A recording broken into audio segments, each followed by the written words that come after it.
Mais uma vez, o ministro Alexandre de Moraes se coloca numa condição difícil, porque ele, como ministro, que está como relator desses casos, núcleo 1, núcleo 2, núcleo 3, núcleo 4, né, dos golpistas, ele está como relator, como juiz, está como testemunha, está como vítima. Então, essa questão dele se pronunciar durante o processo, ainda que ele esteja na condição de juiz, ele também está na condição de vítima e também está na condição de testemunha, porque ele foi arrolado pelas defesas como testemunha por estar envolvido no caso.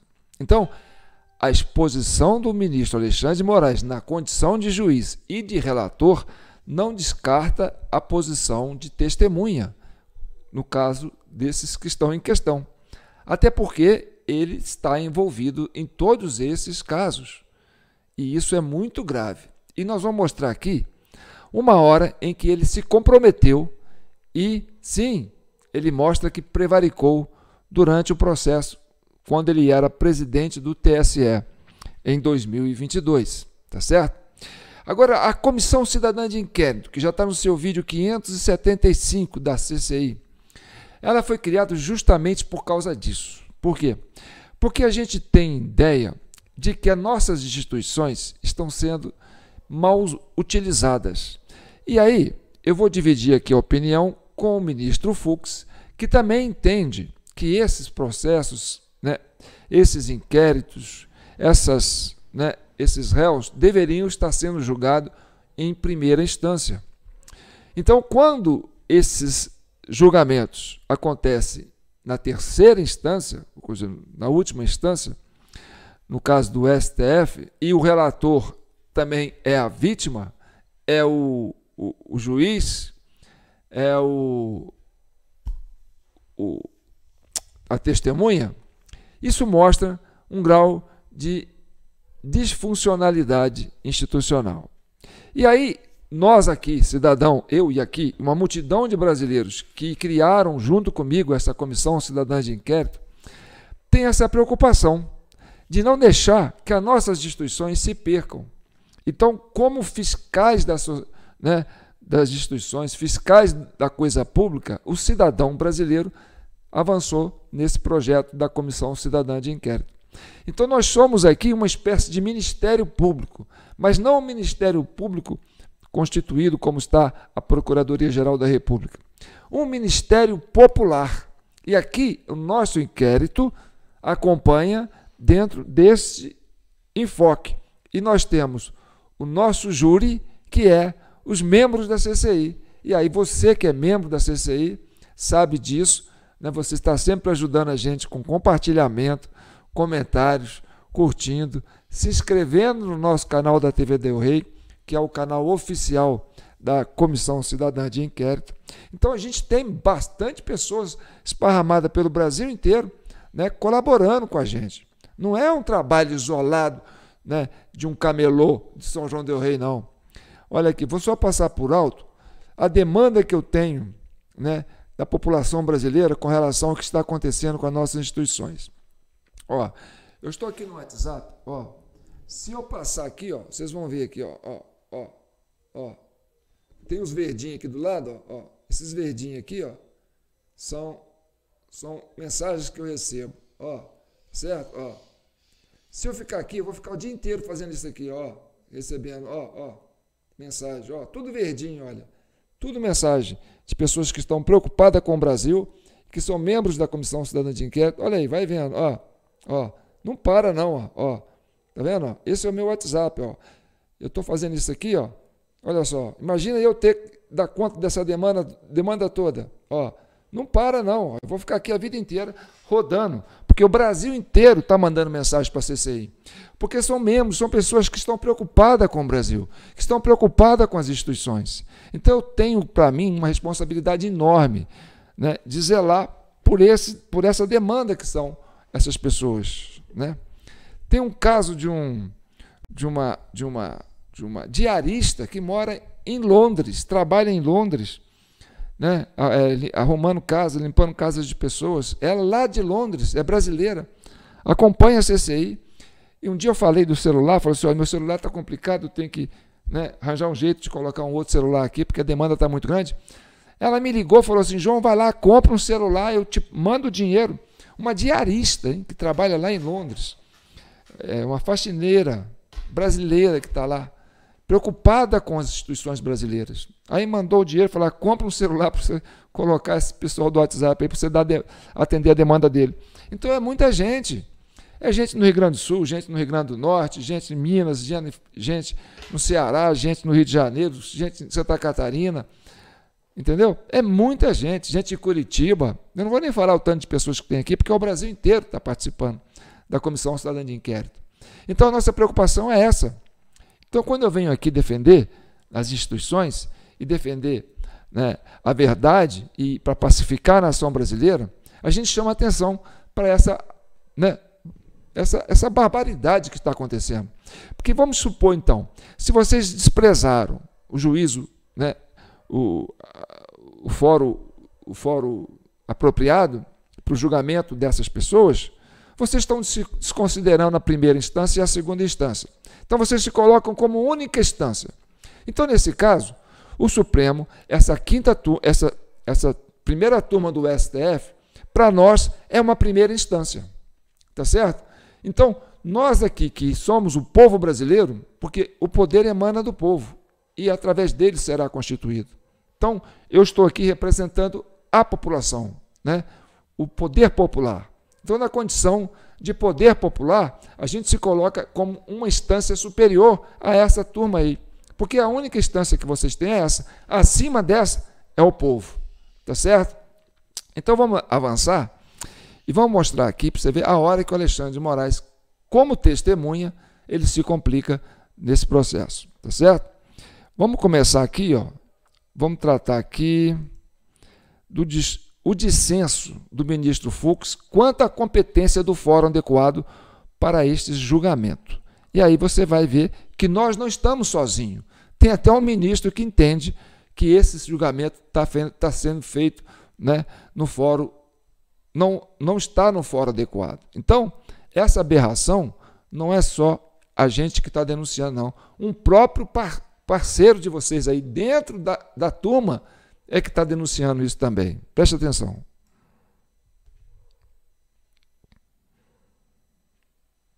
Porque, na verdade, eu estou aqui mantendo pontos de vista que me parecem que são os adequados à luz da minha visão de direito penal, de direito processual penal, inclusive em relação à competência, porque eu julguei a questão de ordem da competência e, na oportunidade, eu esclareci, em primeiro lugar, que como presidente eu havia modificado o regimento transferido para o plenário.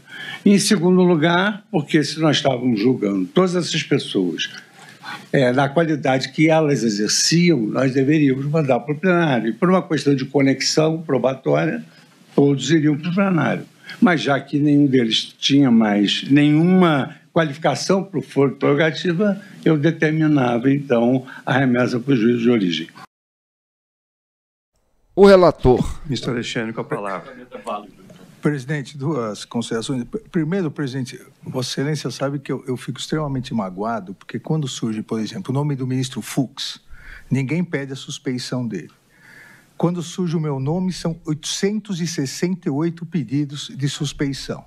Iniciando, obviamente, afastando qualquer impedimento, suspeição ou ausência de imparcialidade desse ministro relator, como já fizemos nos dois núcleos anteriores e como o próprio plenário do Supremo Tribunal Federal já fez por 4 vezes. Trata-se de denúncia oferecida em relação ao denominado núcleo 4, que seria o núcleo de desinformação.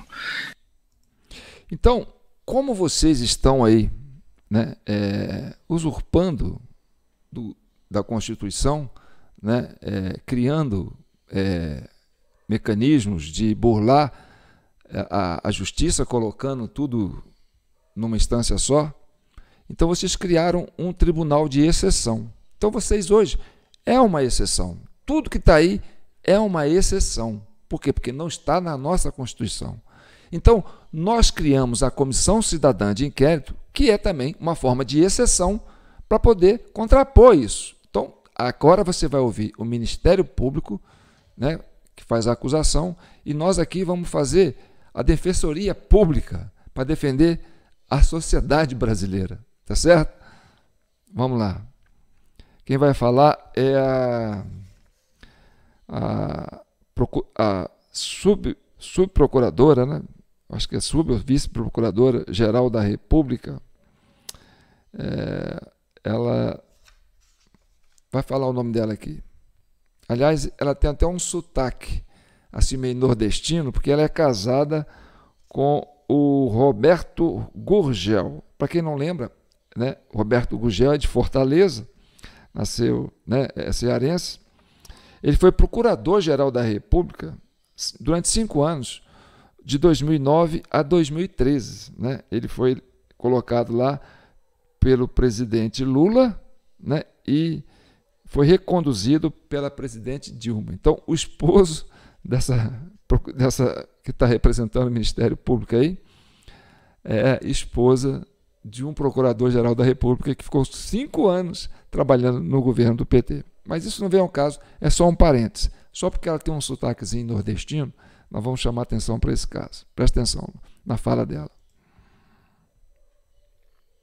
Os integrantes desse núcleo são acusados de promover ações de desinformação, propagando notícias falsas sobre o processo eleitoral, principalmente sobre a confiabilidade das urnas eletrônicas. Agora, as defesas colocam Alexandre de Moraes na condição de testemunha, entendeu? Olha só, ele está dando depoimento também, ele não é só o relator. Então, quando ele fala, ele está falando como testemunha no processo. Olha como é que é um tribunal de exceção, porque ele está envolvido em todos os casos. Então, como relator, ele tem que falar, e como juiz, ele tem que votar, tem que julgar, e como testemunha, ele tem que falar. E na condição de testemunha é onde ele se perde e é onde ele se compromete. Tá certo? E nós aqui, que somos a Defensoria Pública da sociedade brasileira, por quê? Porque esse é um tribunal de exceção, então vamos atuar na defesa do povo brasileiro, né? Do interesse público. Então vamos ver, as defesas colocam Alexandre de Moraes na condição de testemunha. Preste atenção. 3. Risco de parcialidade do ilustre ministro relator.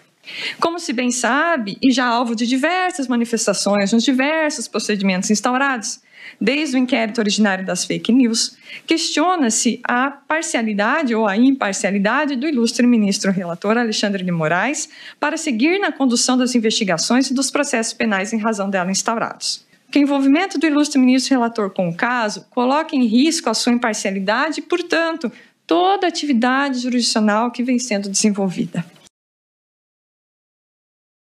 Está entendendo? Porque é um tribunal de exceção. A própria defesa aponta a ele. Olha, você é parte do processo. Você está dentro do processo.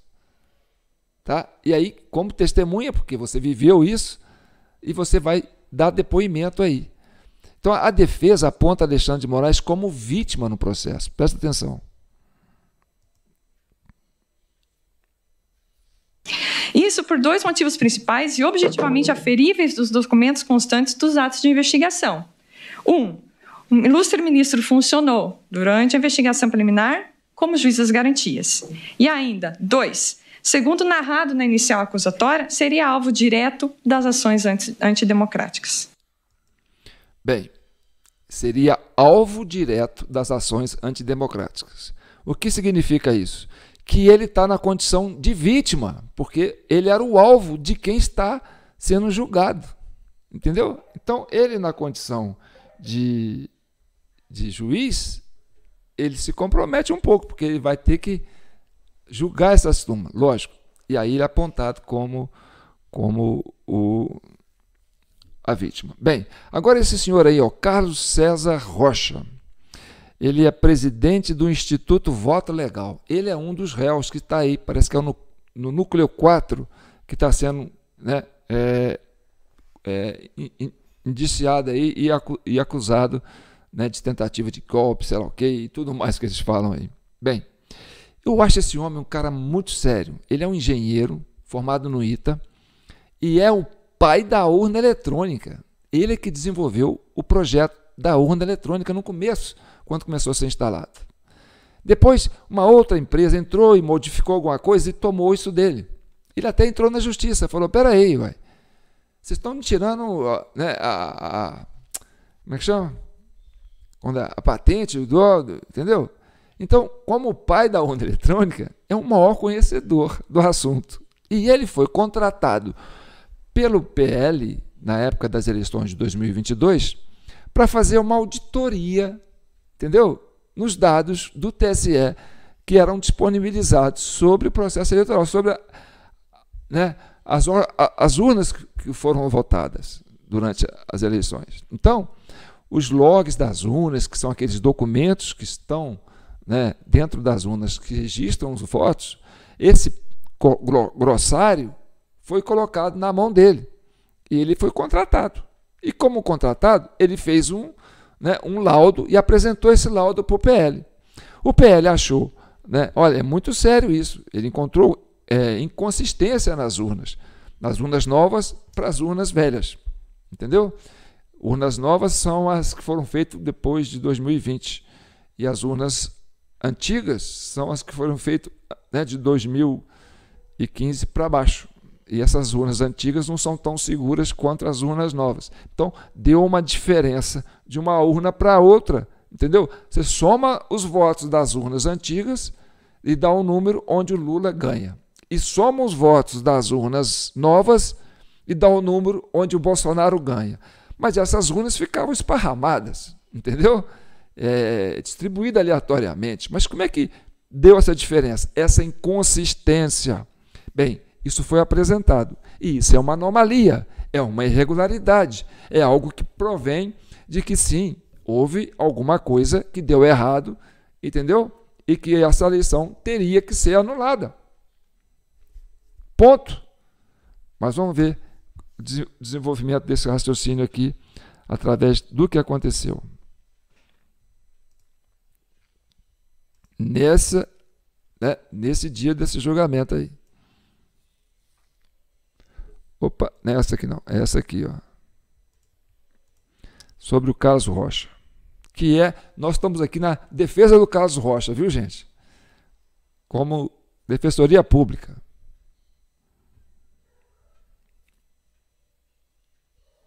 Mas eu queria trazer uma terceira e última consideração a Vossas Excelências.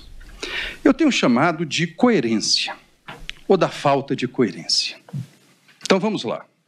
O engenheiro Carlos Rocha é contratado pelo PL, por seu presidente, Valdemar Costa Neto, e, como já dito aqui na tribuna, ele esteve na mesma circunstância fática, na mesma consideração fática e, corretamente, não está denunciado o presidente do PL, mas está denunciado o prestador de serviço que ofereceu uma avaliação. O debate se isso, e aí com a vênia da doutora Cláudia e do procurador-geral, a discussão se isso é falso ou não é falso, é uma discussão que não foi enfrentada claramente pela Procuradoria-Geral da República.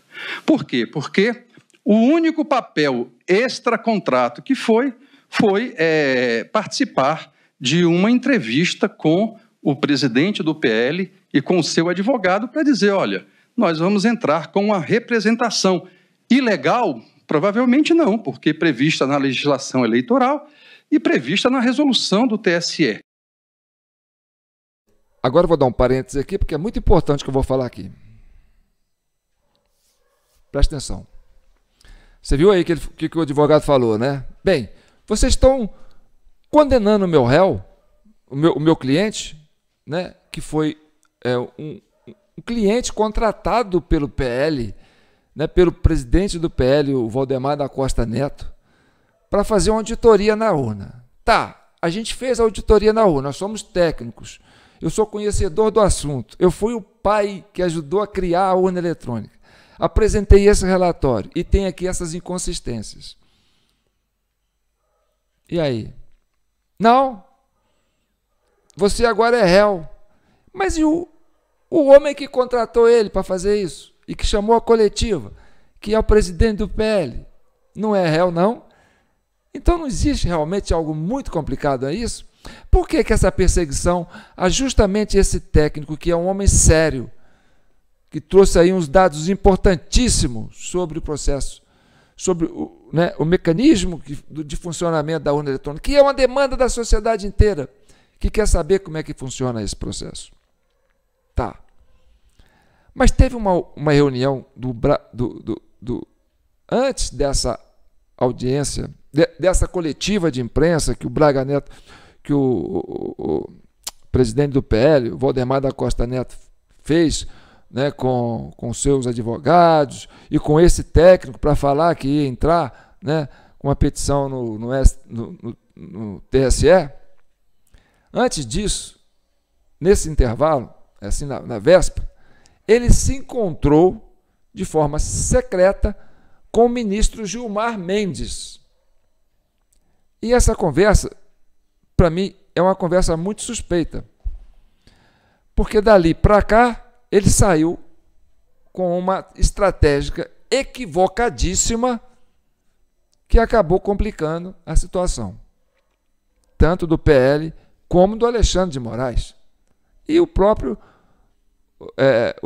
Carlos, né, o engenheiro aí, né, ficou no meio dessa briga, desse imbróglio, tá certo?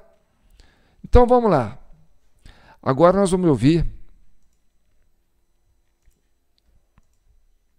o Alexandre de Moraes falando na condição de testemunha, porque ele, aquilo que eu te falei, ele é parte do processo. Ele está envolvido até o pescoço em todos esses trâmites que estão sendo colocados, onde esses réus estão sendo julgados. Por isso que a condição dele como relator e como juiz é delicadíssima, porque quando ele fala, ele também fala como testemunha. E testemunha não pode mentir. E testemunha é vulnerável. É mais vulnerável do que o réu. Porque o réu, no caso de defender-se, ele pode mentir, porque ninguém é obrigado a produzir prova contra si. Certo? Mas a testemunha não. A testemunha ela está lá sob juramento, ela não pode mentir. Então, ele na condição de testemunha, embora ele diga que ele não é testemunha, mas ué, se você se coloca como parte do processo, você é testemunha. E é você, Alexandre de Moraes, que vai falar que é parte do processo nessa fala, e é nessa fala que você se compromete. Vamos ver? A urna possui um arquivo que é chamado de log da urna. Desinformação essa, e também é importante relembrar, desinformação que não foi relevante, porque parte dela, e depois eu vou narrar aqui os elementos probatórios detalhadamente, parte dela serviu para tentar incitar parcela do eleitorado contra a justiça eleitoral ao dizer que havia problema nas urnas eletrônicas. Coincidentemente, havia problema em 47% das urnas eletrônicas, onde um candidato teve menos voto. Nas outras urnas eletrônicas, está tudo bem.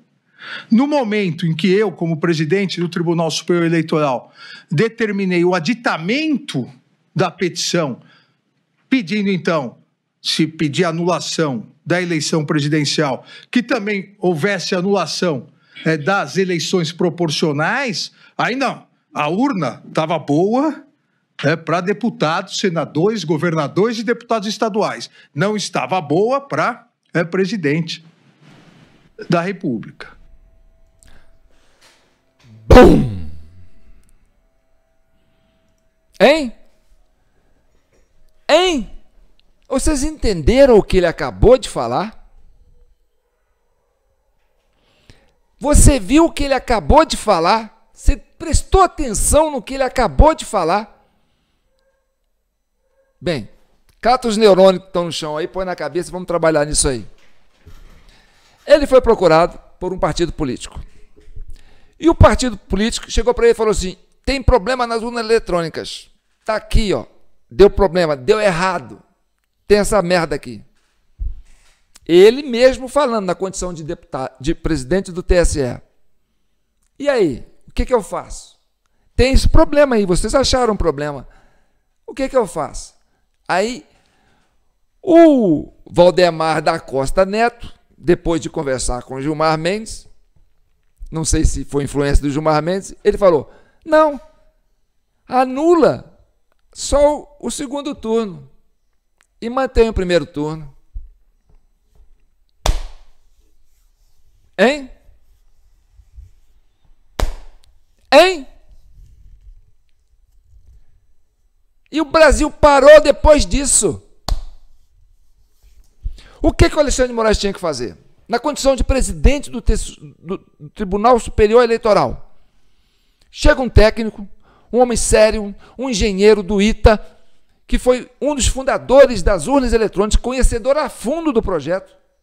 Chega para ele e fala: está aqui um relatório que mostra que tem fragilidade e deu errado o processo eleitoral. Está aqui, ó. Aqui o Bolsonaro ganha, aqui o Lula ganha.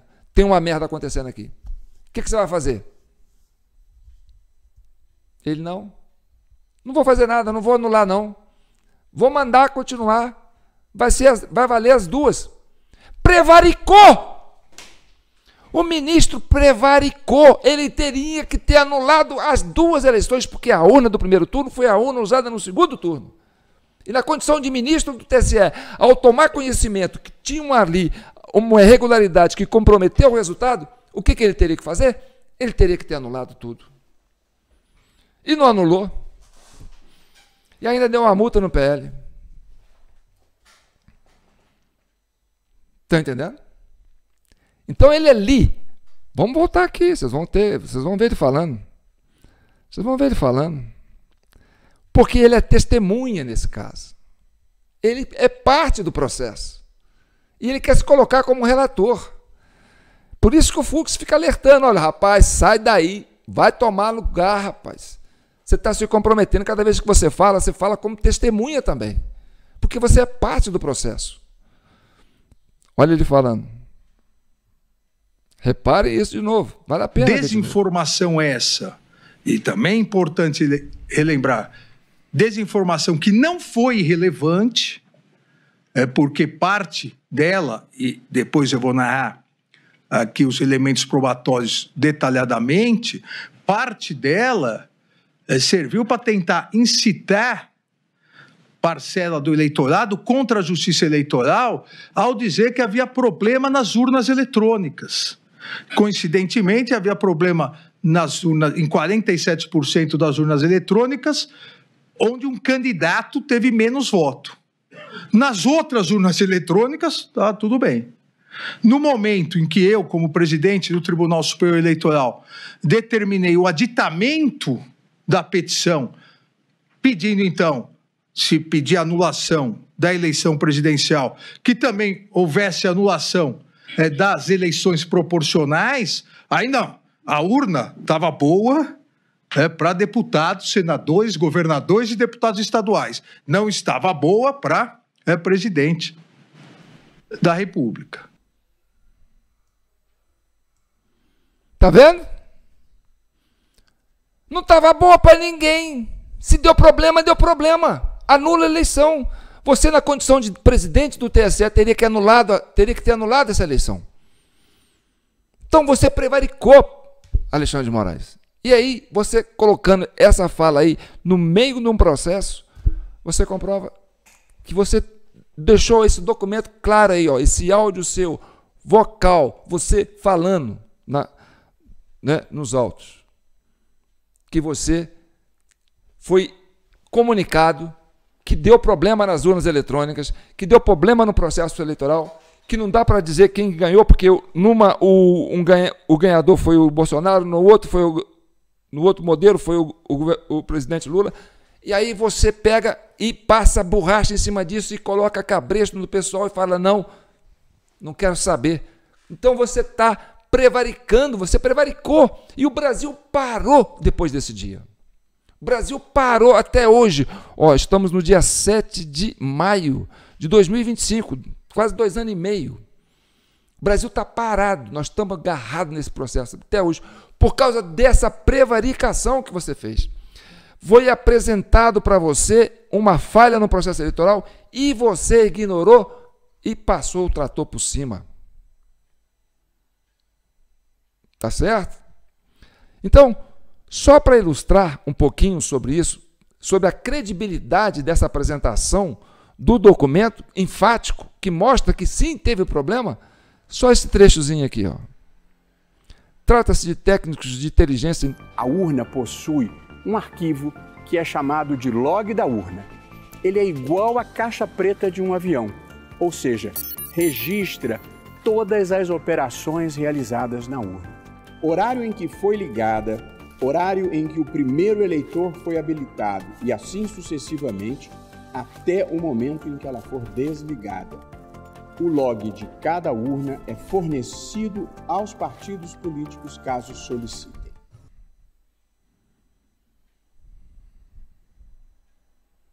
E eles, de fato, acham coisas interessantes, porque agora tem transparência, que foi o avanço do TSE, o log está publicado, qualquer pessoa vai lá, baixa o log. Que muitas urnas, os votos, após 17 horas, ultrapassam os 50% do total de votos. Então vamos ficar só com esse trecho aí.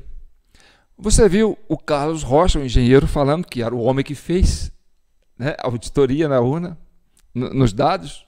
Você viu o ministro Barroso, quando presidente do TSE, falando que esses documentos, que são os logs das urnas, que funcionam como a caixa preta da urna eletrônica, que registra todos os dados, quando que votou, que hora que votou, o primeiro, o último. E falou no final que esses dados são disponibilizados para os partidos políticos. E isso aconteceu dentro da lei, dentro do que prega o processo eleitoral, que vocês mesmos participam.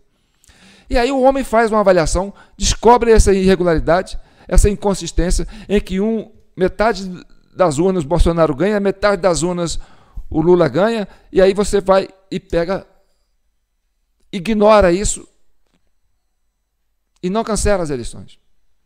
Então você prevaricou.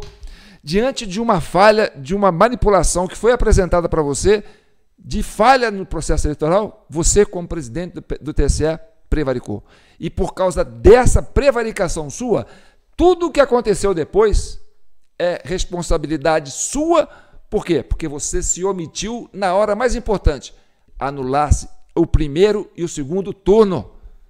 Na condição de presidente do TSE, recebendo uma denúncia de que houve irregularidade, não diria fraude, mas não funcionou direito, não deu para dizer quem ganhou, porque numa um ganhou, na outra o outro ganhou, você não fez isso. E aí você se perdeu nessa hora. E dali para frente o Brasil deixou de ser essa coisa que a gente costumava dizer, né? O Brasil de todos os brasileiros. Então, eu quero que você, como membro da CC, vocês que são membros aí, que estão participando com a gente há muito tempo, né? Ajude a gente a resolver esse problema, pacificar a nação brasileira, entendeu? Porque, olha, aí eu vou fazer um parênteses rapidinho aqui sobre o Flávio Dino, que está ali como ministro. O Flávio Dino, cara, precisava botar a mão na consciência, né, Flávio Dino? Você está muito exposto, Flávio Dino, porque a gente tem, isso rola no WhatsApp do Brasil inteiro, tá certo? Você, quando era rapaz novo, era candidato lá no Maranhão, você perdeu, né? E você denunciou essa fraude na urna eletrônica. Você falou que isso. Tem depoimento seu, dando entrevista para a rádio, para a televisão, parece imagem sua, você falando que você foi vítima disso. E depois você se deixou esse mecanismo te engolir e colocar você dentro desse sistema.